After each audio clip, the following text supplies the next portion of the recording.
Hi, I'm Paul Seal from CodeShed.co.uk. Welcome to this second episode in this series where I show you how to build a website with Umbraco 10 and above. In this episode, what we're going to do is first of all get Models Builder set up so we can use it in code. We're going to have a look at C# and Razor in terms of how we're using it with Umbraco, and then we'll look at importing in the template that we're going to use from the clean blog, which is on Start Bootstrap. So let's get stuck into it. Lots of things to cover. So first thing I want to do is I've opened my project in I've opened it in VS Code.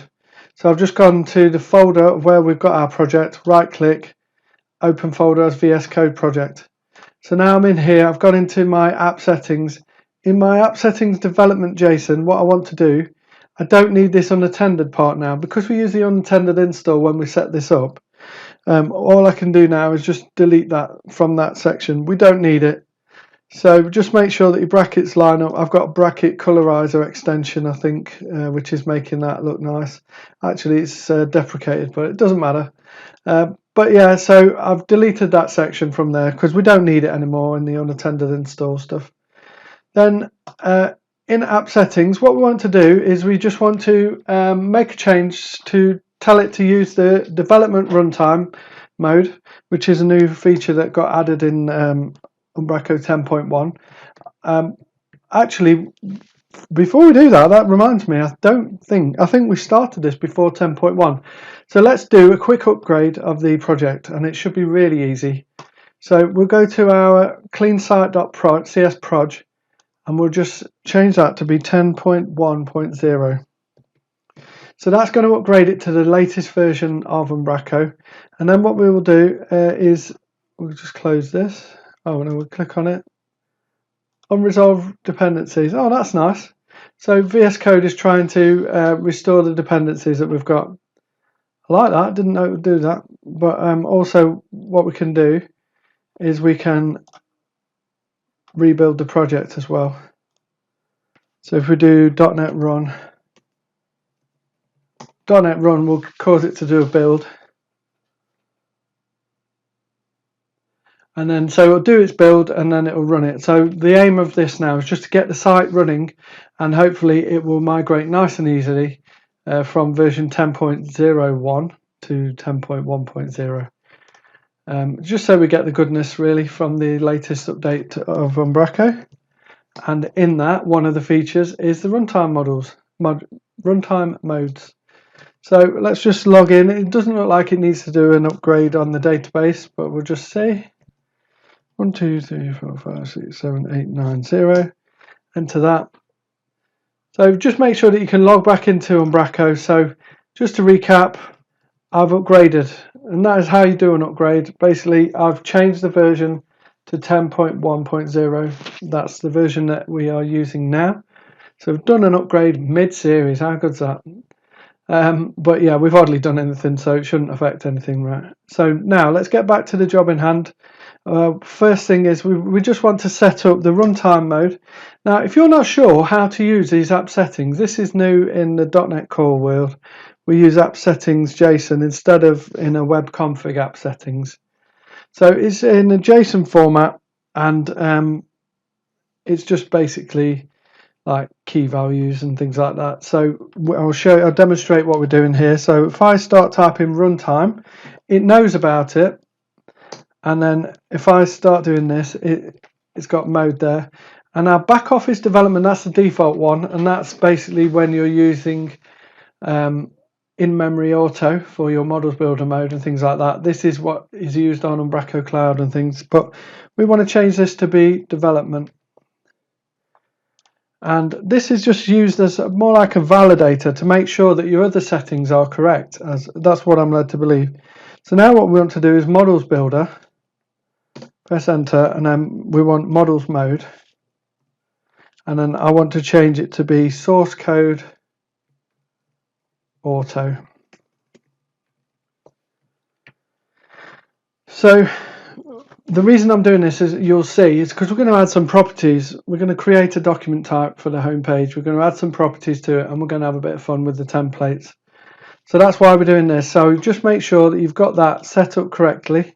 in your app settings JSON, and that you deleted from your app settings development JSON the unattended install stuff, because we don't need that in there anymore. So if you're all done with that, that's good. We will move on. Now what we'll do is we will run the site. So is the site running? It looks like it is. Let's go to Umbraco and let's go to settings. So Umbraco uses Models Builder. Models Builder comes baked in and it's saying it's in memory auto. So we must have changed it while the site was still running. So we're going to cancel this. We're going to run it again. And that way we'll stop the site, start it again, and then it will be aware of a new context of what mode it's running in. Because at the minute it still thinks it's in memory auto. So now if we load it up again and go to Models Builder, its Models Builder mode is source code auto, so that's good. We'll click generate models so that it generates the models for the first time, and let me show you what that means. So what it means is in Umbraco folder models there are some files generated here. So these represent the document types and media types and things like that within Umbraco, so that we can use those in an easy way to reference them and get the values from them. Before Models Builder, we would have to do model.value and then quote marks and get the property out of it, and it was long-winded. I didn't used to like Models Builder. I love it now. So we're going to use it. So that's just verified that they are there. And if we do Control C and do .NET watch run, so now we should use the hot reload, I think. Hot reload enabled. Okay. So now if we make any changes and it adds any more classes, because we're generating the source code automatically, it should actually rebuild for us. So we've set up Models Builder. I just wanted to get that out of the way first of all so we can move on with our lives and actually get on with having a bit of fun with the templates. So in Umbraco, we've got all of these sections. So this is the main menu with all these different sections. We've got content, media, settings, packages, users, members, forms, and translation. We're going to look in the settings menu today, and we're going to create some document types. Well, just a couple. So first of all, what I want to do is create a folder, and I'm going to call this one Pages. And Mark Goodson gave me the idea to do this, where you have different folders. One's for compositions. So these are the folders. Let's create them all. Compositions. He likes to put a number by them, but I'm not bothered about the number. Another folder called components. And we'll use these as we go through the tutorial series. Another folder for elements. And then another folder for folders. So we should have 5 folders to store our document types in, and these are the different types of document types that we'll be creating. So the first one we're going to create is a page. So we're going to do a document type with a template. So there are 5 different options here. So what I did was I clicked on the 3 dots there. You can also right click, create, and you get these choices. So you can create a document type with a template. So when you create your document type, we're going to call it home space page. That will create a template called home page, and it will automatically assign that template to that document type. So when we create a content item using that document type, it'll be mapped with that view. So that's how it will work. You can just create a document type itself without a template. You can create an element, and that will be what we use for repeating lists, like in the block list or nested content. A composition is something that let's say you always add a title property or something like that, or you want this on several pages. You create it in a composition, then you can just pick that composition from the pages that you want it on, and therefore you're not adding it to every page. It's you're just pulling it in from where it was originally created.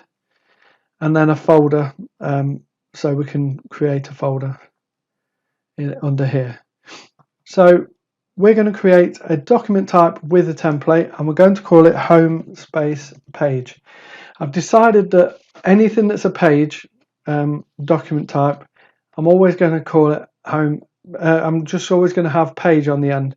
because when we're overriding the controllers using the render MVC controller, we want to, it might just be a render controller in Umbraco 10, but it's nice to know that this is the home page controller or the contact page controller. It's just good to see that in the name. So that's why I've decided to always do that with these pages that we want to override. Now, let's pick an icon. So we do that by clicking on there, and let's type home. And the colour, let's have a nice turquoisey blue. And we're not going to add any properties to it because I said we're going to use compositions. So let's go to compositions. Oh, now did you see that? It looks like the site's restarted. Now this is because we're using in-memory auto. Now this might get annoying. So what we might want to do, instead of using in-memory auto, or for the models builder mode, not in-memory auto, it's source code auto, we might want to do source code manual. And all we'd have to do is just make sure that we generate the models and build when we're ready.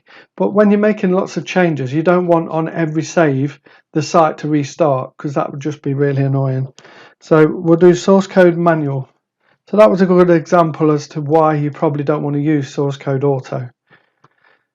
So now we've done source code manual, that should be okay. We might need to do a restart actually. So just do .NET Watch Run now. So then when we do generate the models, it will still watch and pick them up, but it'll only do it the once when we've generated the models. And we'll see what happens when we do that. Right, so we've created a home page. We did save. We're not on auto now, so it shouldn't restart. Now that we've done that, let's just have a look at the templates part. Can you see it's automatically created a template for us? And there is the ability to open that template, and you can edit that from here using the infinite editor. But we're not going to edit that at the moment. What we want to do is just add some properties. So let's just add this is going to be a composition, so we're going to use this here. And there's been a nice change in Umbraco where it automatically adds that defrag icon. And what we'll do is we'll just keep it what I learned from Mark and just use the pink colour for that icon. So now with this composition, we're going to call it header properties. And then we're going to create a tab called header, and we'll add a title called property called title. So this is the name of the property. This is the alias of the property. These need to be unique. They get auto-generated, and if you want to, you can change them, but it's best to keep them how it is auto-generated. You'll drive someone mad if you have a property called Bob and this is called something else. It'll just drive you mad. So the title, let's call, so just enter a description. It's always really good to enter a description on your properties. So enter a title for this page. And then we'll just choose an editor. So there's lots to choose from. So if we have a look for string, text string there, now you get, so that will just use the text string property. You can make it mandatory or not.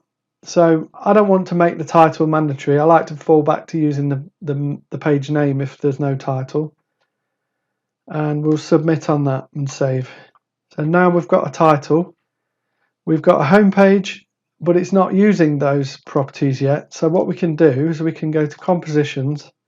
We can tick the header properties, save it, submit and then save. And now we can see that the title is available on the home page. That's good. So let's go to the content section and see if we can create a home page yet. We click on this and it says there are no document types available for creating content here. You've got to enable the document types within the settings section by changing the allow as root option under permissions. Now that's really helpful. So let's go and do that. So we need to go to the document type. We want to enable it So it's in pages, home page, permissions, allow as root. Now we'll save that. And what that'll do for us is it will allow us to edit that content. So we'll open this content in a new tab and we'll click on this. Now we can create a home page. So we're going to call it home, and then we'll call the title Hello World, and save and publish that. So now we've got our home page. We've got it tied to a template. If you click on the info tab, you can see we've got a link to see the page on the front end. So what does it do? We should see nothing. It should just be completely blank when it loads. We've got a history here. So has anyone saved any or published this? So it's saying no one's done anything to it yet. Even though I did do a publish, so maybe that's a bug, because that should be showing. The status there is published. We can see the created date. What document type does this page use? That's always really useful, and you can click on open and you can edit that or see what the alias is and things. It's always good to have access to that. You can close that, and then what template is it using, and you can have access to that as well. Another good thing to know about is this is the ID of the page, and this is the key. So this key can be unique. The ID may be different on different environments, but if you transferred the content, then the key would be the same. So that's handy to know. Also, this ID here is the one that Umbraco is using in the URL for editing. So it's good to know that as well. So now that we've added our property, let's have a look. The front end is doing nothing. We created, let's go to models builder here, saying tracking out of date models is enabled. Let's just generate this, and this might, because we've got .NET Watch, do you want to restart your app, yes or no? We could say always, and so do A and then enter. .NET Watch building, so this should restart the app. So you can see it started up again just because we generated models. So now if we generate models in future, it will automatically restart. So don't be surprised if the app goes unresponsive once you've clicked generate models. So what's the whole point of this again? So let's just go back to this. We want to edit our template. So we can go to view the templates in here. So in this settings section, we've got settings up here and we've got templating here, and we'll go to home page. So at the moment, the layout is null. We can just do an h1 at model.title. Save that. Because we added that title as a property and we called it title, then we should be able to use that title property on here. So if we refresh the front end of the page, we've got Hello World. So that's our first Hello World done with Umbraco. So if you want to, you can also edit this in VS Code or Visual Studio. It's up to you. So if we go into the views, into the home page, and there it is. So we're in the code here. I've got an extension for C# enabled, and this gives me IntelliSense.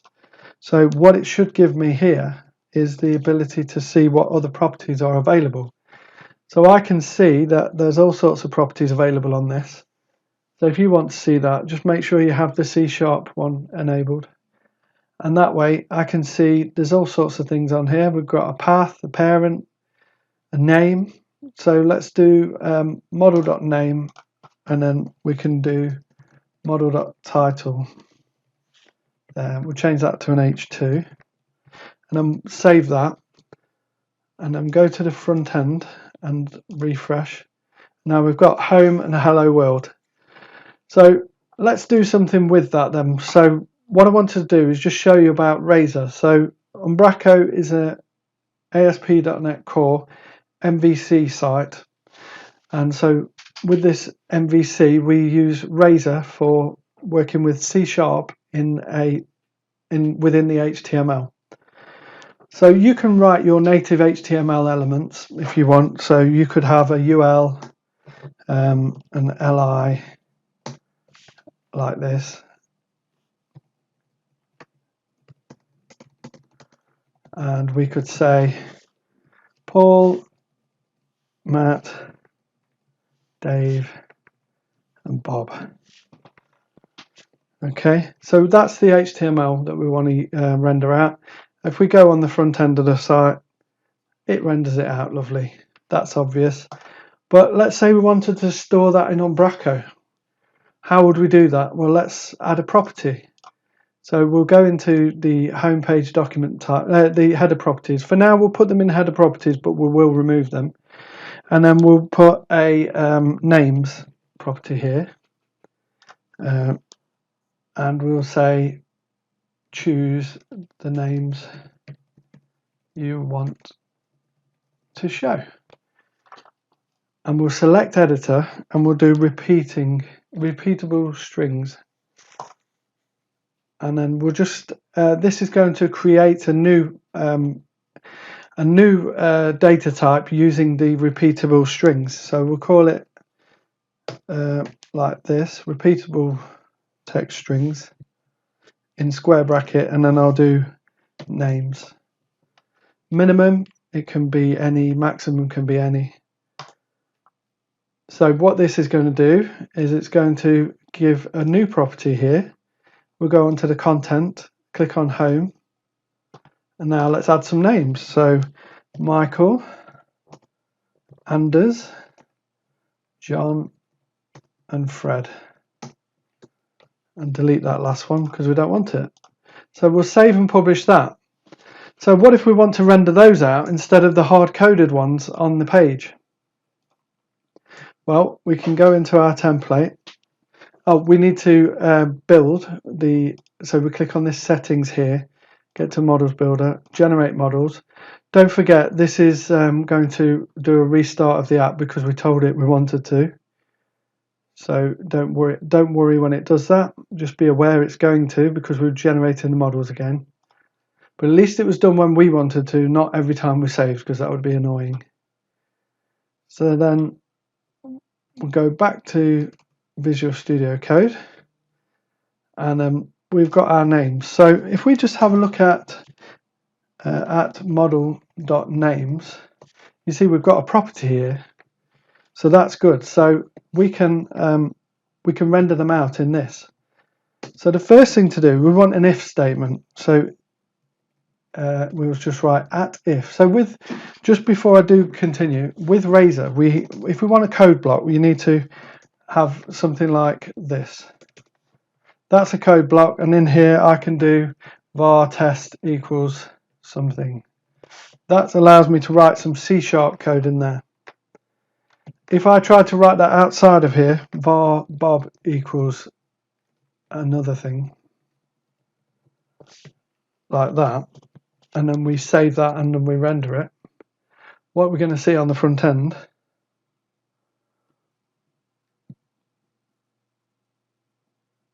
we're going to see the actual code written out because it wasn't inside a code block. If we want to see what test equals, we can do a variable. So we can do @test like that, save it, and that will output what test equals. There, just put it there. So let's delete that bit of this bit of here, save it, and then we can just say that something gets written out there. So that's quite handy.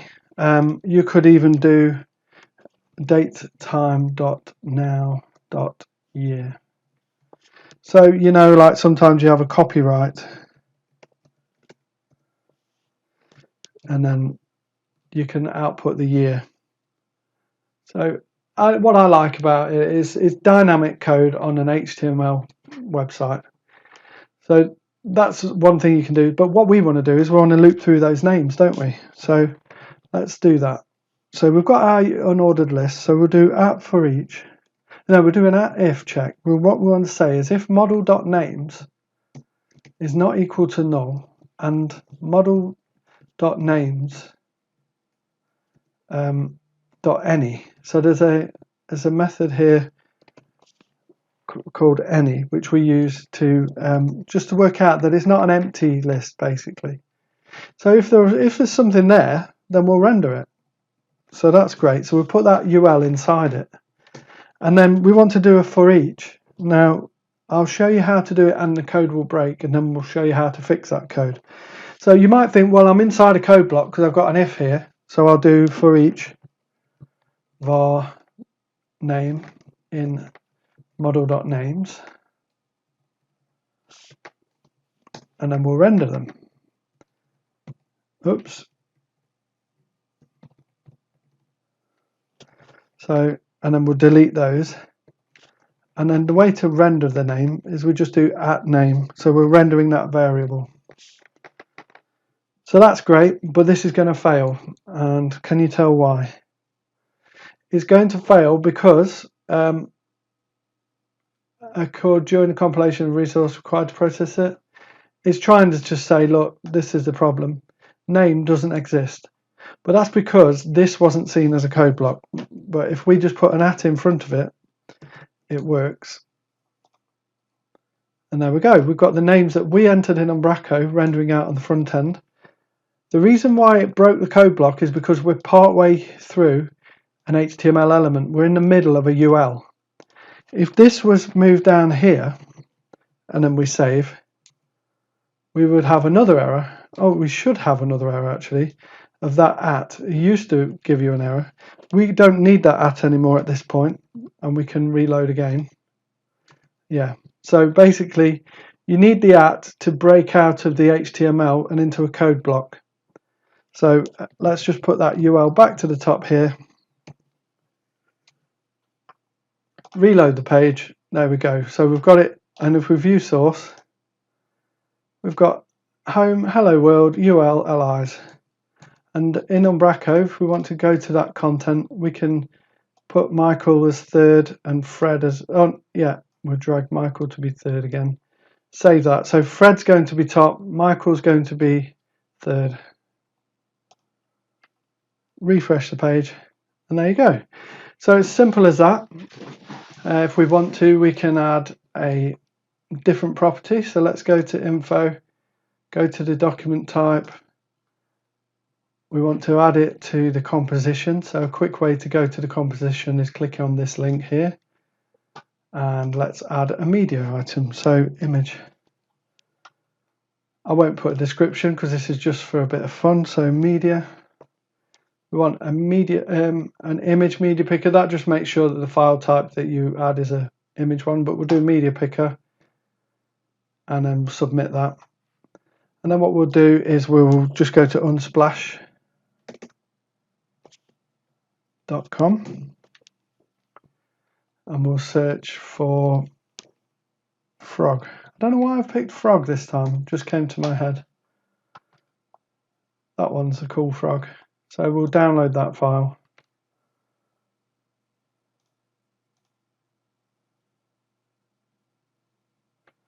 Yep, so I've got that file and I want to upload that.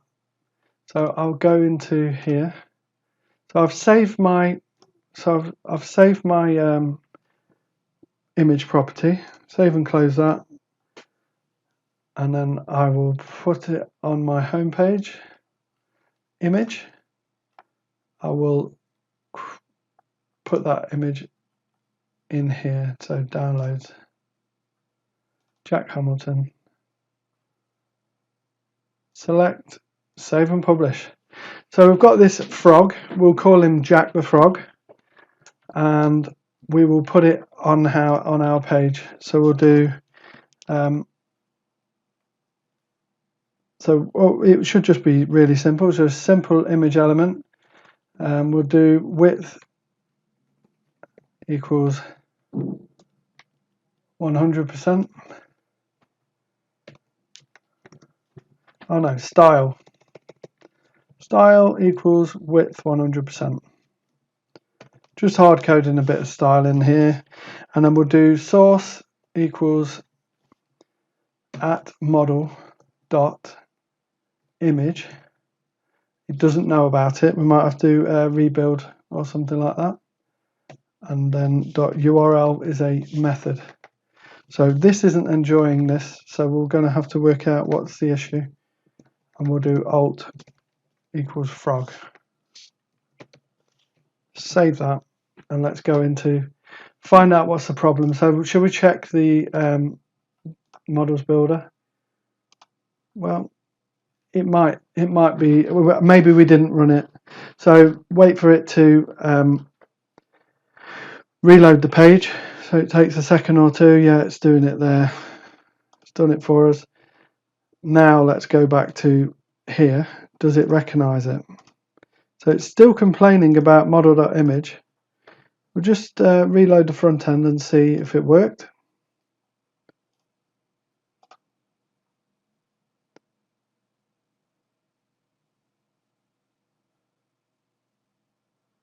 There we go. We have a frog. Jack the frog. So it did work. I'm not sure why that's complaining. What you can do is you can close that file and then reopen it again, and it might, the IntelliSense might have caught up, or I might need to wrap it in marks like that. I'm not sure why it doesn't recognize it actually. Oh, possible null reference argument. So it does know about it. Look, it's got that media with cropped homepage image. So I'm not sure why it's complaining. Maybe it's just a potential warning. It's not an error. It's just a yellow warning about it. Could be null. So that's one thing to check. Yeah, actually, that's a good point. So if model.image, so it does recognize it, it's not equal to null, then do this. So we put that image in a null check. That solves that problem about the fact that it could be null. And it's happy now. It's not complaining about it. So if we reload the page, great. If we were to go to the content for it and turn off that one, they'll delete that image, save and publish, reload the page, it's all working fine. And if we didn't have that if check on here, KC to comment it out, then it will probably error. And that's what that error, that yellow warning was doing. It's saying there's a possible null reference exception here. Don't be so silly, and it's helping you out. So that's pretty cool. So if I put it back and save again, and then we'll add our frog back. We just pick that image again, save and publish. So there's other things that we can add. So let's add a few more properties while we're at it. So let's add a rich text area. So body text is the property, and we'll just look for rich. There we go, rich text editor. Submit that, save. Have a look at the content of it. So now you've got this rich text editor here. These are configurable. You can change a few settings, but this is some content in the rich text editor. There we go. And I'll make that part bold as well. Can do Control B or just click on that. Let's save and publish that. Now what we need to do before we do that, we need to build our models, generate models, wait for it to reload, because it doesn't know about it, does it? And then once it's done one of these, which it's doing, now we can just go into here and we can put this in here. So we can just do at model dot, and then what did we call it? Body text. There it is. And we'll reload the page. We've probably still got that massive frog as well. Yeah, we've got the frog, and we've got some rich text at the bottom underneath the frog. So what I'm going to do is I'm just going to change this. So width, I'll make it 300px, and height auto. Height auto. So that should make it a lot better. There we are, there's Jack the frog. And this is some rich text. So another common property that we'll probably use is on the document types is a boolean, a true or false. So we'll call this hide Jack, hide the frog. Do you want to hide the frog. And the editor we're going to use, just search for true or false, click on that, submit and save. Go to settings, do this again. It's up to you. You can leave it on in source code auto if you want. I just don't like the fact that it keeps restarting every time I make a change. But it's up to you.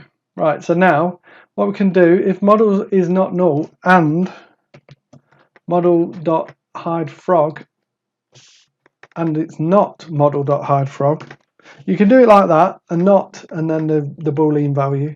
That just basically makes a true be a false and a false be a true. Or you could do that is not equal to true, like that, or you could do and that equals false. There's lots of ways you can do it. So if that, I mean, that's quite clear, isn't it? If there is an image and we've not said hide the frog, then let's show the frog. So we render it on the front end. So it should be false by default because we haven't actually changed any content for it. So the frog's still showing. Click on home again and then let's hide the frog. Save and publish. Reload the page. Oh, the frog's gone. He's gone. And then one other thing, let's do a drop down. So we go to header properties, click on add property.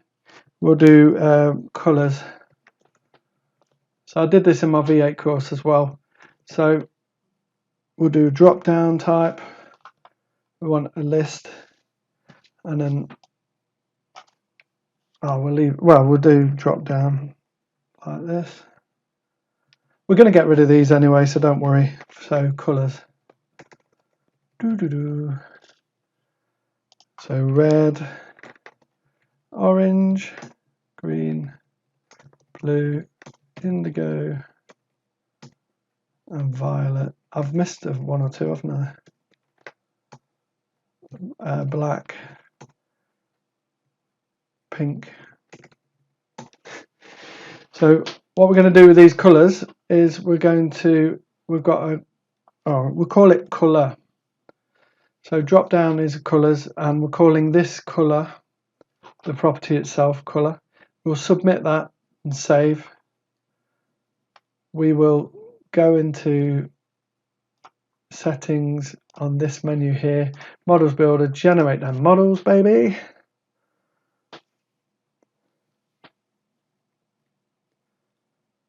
And that looks like it's done.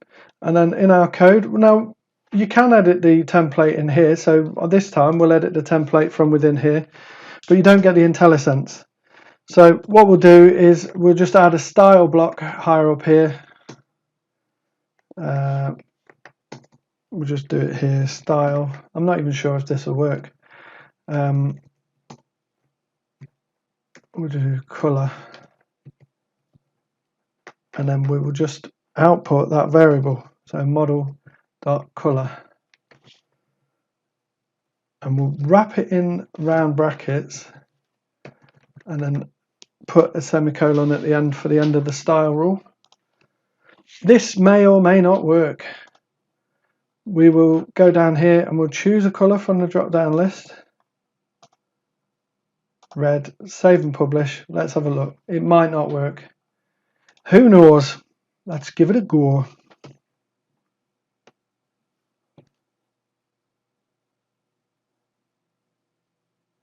Nope. Right, so I think it's because we're not using a proper HTML template. So go to codeshare.co.uk, not codeshare. Oh God, codeshare. That's it. And then search. Oh, okay, agree. Search for HTML5, and then we want the basic HTML5 template. Not that one. This one. We just want to use this. I think it's because we've not actually put any markup on. we are messing it up. So I'm going to go into VS Code and I'm just going to paste this in here. I'm going to move everything. I'm going to put this style in the head. Oh, did I just do? Yeah, color was correct. I'm going to put the style in the head with a tab. I'm going to put all the rest of it inside the body.